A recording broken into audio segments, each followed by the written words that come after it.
دن علی اور امیر مسجد سے واپس آ رہے تھے۔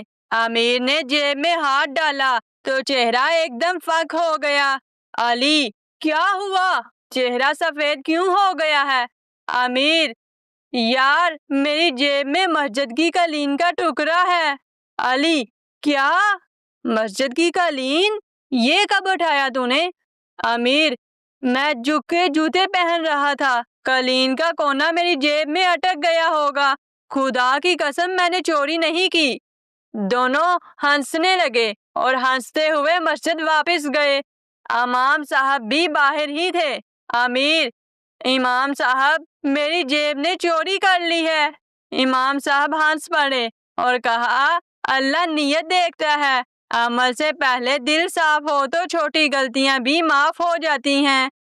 تو سبق ملتا ہے، جو اپنی غلطی مانتا ہے وہی سچا مسلمان ہوتا ہے۔ تو بچوں، ہمیشہ جب بھی کوئی غلطی ہو گئی ہو تو اسے مان لینا چاہیے اور سچ کا ساتھ دینا چاہیے۔